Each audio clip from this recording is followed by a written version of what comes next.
Now I will introduce Dr. Preeti Sukla Madam as a part of our diet talk. Recent diet topics which we have taken today is proteins and protein supplements in a metabolic syndrome.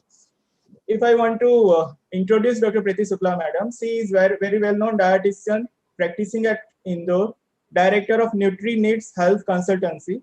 She had more than 15 years of experience, professional experience, research experience, and provides many research papers in many conferences.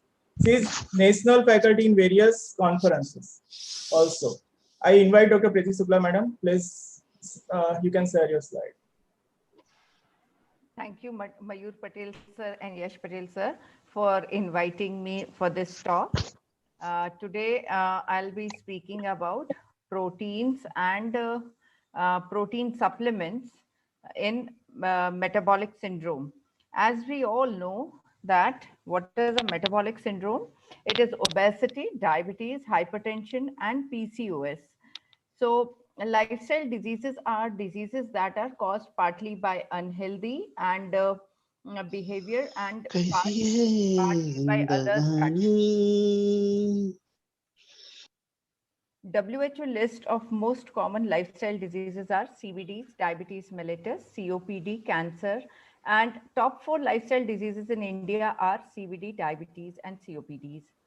So there is a modifiable risk factor that those are the habits, behavior, and practices that we can change.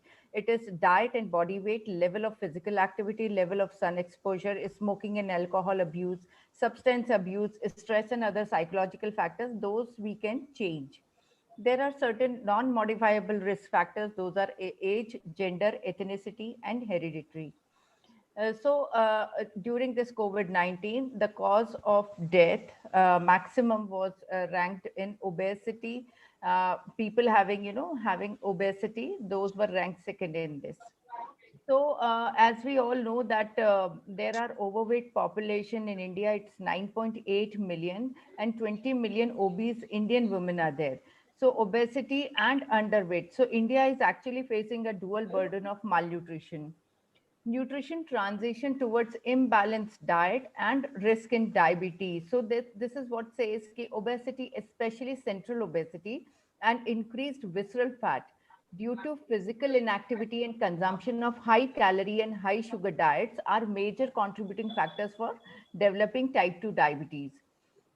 What do we mean by a balanced diet? In this, we can say carbohydrate should be 50 to 60%, fat 20 to 30%, and proteins 10 to 15% of total energy requirement. So, this is a study done by Dr. Shashank Joshi. It is also called as the STARCH study. The findings were that average Indian meal has 61% carbohydrates and 14% proteins and 21.5% those constitute the fats. So why Indian diets lack in protein? It is very disappointed to note that almost all Indian diets are deficient in one of the major macronutrient, that is protein. Causes of this alarming situation are many, which is an area of much needed rectification. So this is a kind of a balanced plate, a healthy plate. So once we see what is a balanced plate, it has protein rich sources in the form of pulses and curd. Carbohydrate sources are in the form of chapati and vegetable. Fiber sources are vegetable, pulses, and chapati. So what we actually take nowadays is a shortcut of cooking method, having only a chapati and a vegetable. That is a low protein plate. Protein rich sources, none. Carbohydrate source are from chapati and vegetables, and fiber source from vegetable and chapati again. So this is what we call as shortcuts to cooking, because working moms, they usually avoid making a full meal. So making a meal with only vegetables and cereals like chapati creates imbalance as is deficient in protein. Making a soft food like dalia or khichdi with a ratio of 2 parts of rice and 1 portion pulses also is a common practice by many homemakers. And I can say, yes, Gujarat has a lot of this kind of a practice of having dalia or a khichdi. So imbalanced meals either in reduced proteins or in less stew counts further attributes to obesity. So how can we tackle obesity at individual level? We can opt for a healthy eating pattern, a high fiber, high protein, low fat, low salt, and restricted sugar diet is best suited for weight loss. Emphasis should be on protein intake that gives satiety, and emphasis on exercise to promote lean muscles and sustainable weight loss. So protein, a missing link in Indian diet that is often heavily overlooked. A recent survey titled Protein Consumption in Diet of Adult Indians, that a general consumer survey that was a prodigy, indicates that 9 out of 10 people consume inadequate amounts of protein in India. So there are certain myths which are about the protein sources. 70% of women believe proteins in fruits and vegetables are easily available, and 73% urban Indian population think leafy vegetables contain more protein. These scenario maps India high on the list of protein deficit countries, because there is over dependency on rice and wheat in our Indian diets. But we should not forget that pulses are the powerhouses of nutrients and being declared as a superfood in 2016. And pulses, they have a low glycemic index, which is beneficial in controlling healthy blood sugar levels. So there certain fallacies there are. A misbelief works among Indians that protein plays major role for athletes, weightlifters, and sportsmen. This is just wrong. Every adult, irrespective of their lifestyle and physical activity level, require 0.85 to 1 gram of protein per kg of body weight, and the minimum intake should be somewhere around 50 grams per day. This is almost 1.5 to 2 grams for athletes or sportsmen. So at least 50 grams is required by a normal general person. So this is not what we see on the starch study also. We had only 14% of the proteins. This is also higher for pregnant and lactating women. But the fact of the matter is that an optimum protein intake is needed for all. So once we check on the role of proteins in lifestyle disorders, so once we have proteins in diabetes, that is type 2 diabetes, protein possesses insulinotropic effect and reduce postprandial glycemia in healthy humans. Proteins may control glycemia through the stimulation of incretin hormones, which increase fasting and postprandial insulin release and improve insulin sensitivity. Proteins can stimulate insulin secretion, leading to increased postprandial insulinotropic effect through a significant increment in branch chain amino acids, and through the interaction of incretins with bioactive peptides derived from whey protein. So there is certain role in hypertension. Proteins have kinins that can lower blood pressure by relaxing the blood vessel, thus reducing blood pressure. It has role in triglycerides, which is with a high fat, high energy meal. This characteristics of protein result in rather in a marked effect on chylomicron kinetics and a decrease in postprandial triglycerides, a risk factor for cardiovascular disease. So there is role of proteins in obesity. Weight loss, say positive effects on body composition, blood lipids, glucose homeostasis, and satiety during weight loss. It is achieved by high protein diet. Protein isolates can be as high as 95% protein after the removal of fat and lactose, and contain valuable minerals and vitamins. Whey and casein have stood out as choice of protein. So there are certain benefits of protein for weight loss. It has a better appetite control. It boosts your metabolism. It reduces your food cravings. It improves your body composition, and it actually reduces your cravings in that form that you have lesser energy intake throughout the day.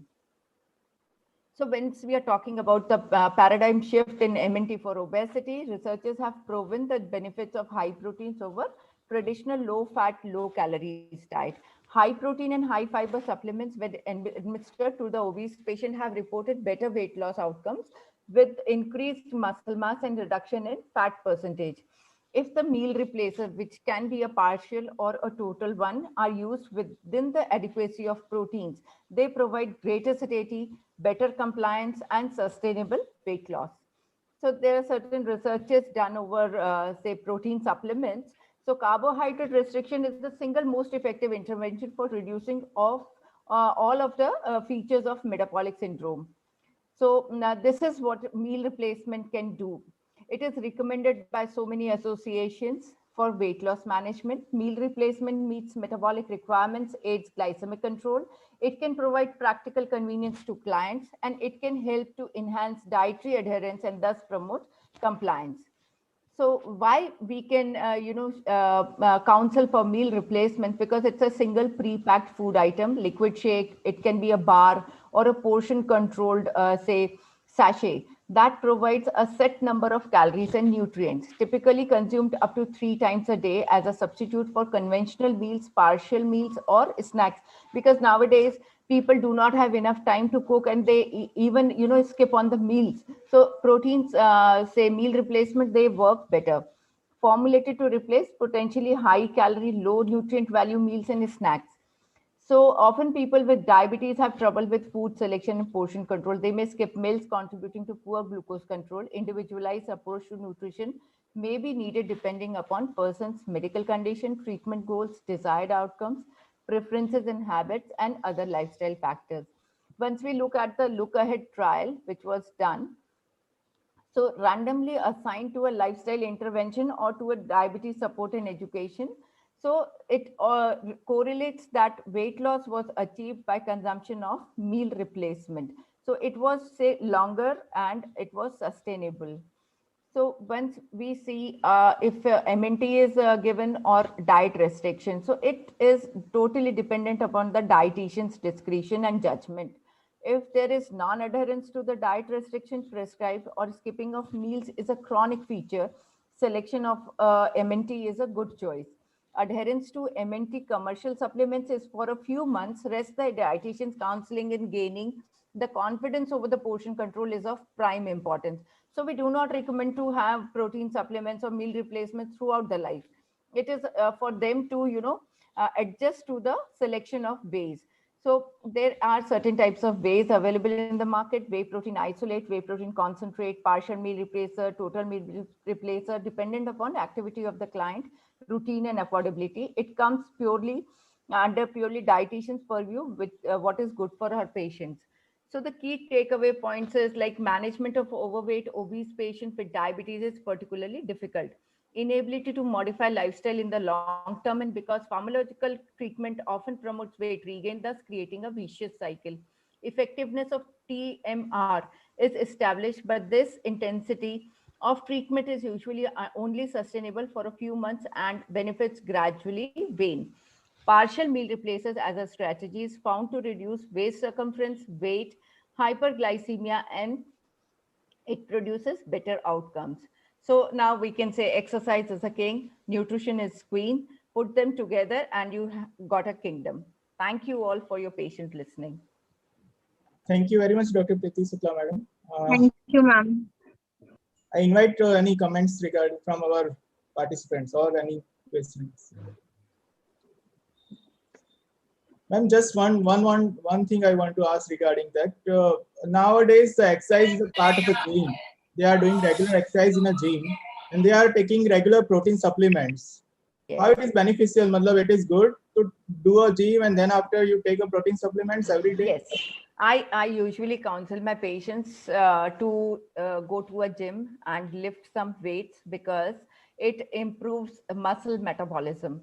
That is the mitochondrial activity inside the muscle cell.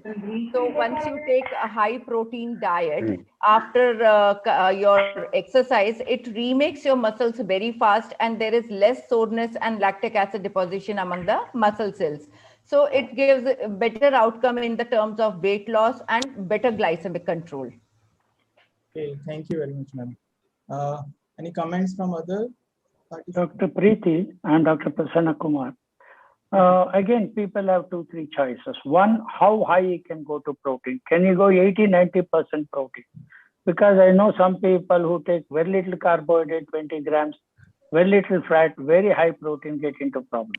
The second thing is about the animal and the vegetable proteins. Okay, in diabetes, those who have got renal failure, all of us know that vegetable protein is better than animal protein. We ask them to stop the animal protein, get their whatever protein requirement from the vegetable. So what do you think in a non-diabetic general person, animal versus the vegetable protein, and taking a very high protein content, replacing most of the carbohydrate with protein. Is it good? Yeah, actually, sir, it depends upon the activity level the person is exercising to. See, in certain cases, in non-diabetics and those who are into bodybuilding, we often give them 200 to 250 grams of proteins. But it actually depends on the activity. We can take like 1.2 to 1.3 gram per kg body weight of protein for a person having going to a gym and doing a workout for 1.5 hours daily. So this can be recommended. And once we are comparing between a plant-based protein or a whey protein, it's always beneficial to have say whey proteins obtained from those whey materials. And plant-based proteins have lesser say digestibility score, PDCAA score, podcast score. So this is what is say deficient in pea protein and other soy protein isolates and all. But nowadays the refining is done. The soy protein has the PDCA score of 1, which is equivalent to a whey. And it can be used as per the say client's choice, and we can recommend plant-based proteins also. Dietary sources of protein, which I showed in that balanced meal, should be taken into account that if we are consuming pulses, it is having 50% of carbohydrates and 50% of proteins. So the person or the client cannot be going below, say, mark of having a 50% of the carbohydrates in the diet. So if they are saying only 20% they are taking, it's actually false, because there are hidden carbohydrates in the form of pulses, vegetables, everywhere. So this much low consumption is not actually possible. What is PDCA score? That is protein assimilation score, having it is compared to the whey PDCA score. Priti ma'am, there are plenty of questions also coming in the chats also. So there is a base cost-effective protein source replacement for non-affordable diabetics or obese patients. Best cost-effective protein sources. So if we are talking about a vegetarian proteins, then all these curd, milk, paneer, these are all affordable protein sources. Then pulses, legumes in the form of chana, rajma, chole, those can be taken. And replacement for non-affordable diabetes, obese patient. Actually, replacement, why do you need, if you can eat a wholesome meal, you get all your proteins in your plate. So it is not actually always going ahead with the protein supplements which are commercially available. For a normal diabetic person, he can always have proteins from the plate itself, have curd, have dal. So why there is a need of having a 3 chapati meal? You can reduce on your chapatis and you can increase your proteins through the consumption of pulses and legumes. Okay, so this can be done. And a difference between whey proteins available, actually there are 3 types of wheys available, which is whey protein concentrate, whey protein isolate, and whey protein hydrolyzate. It depends upon the refining of the proteins.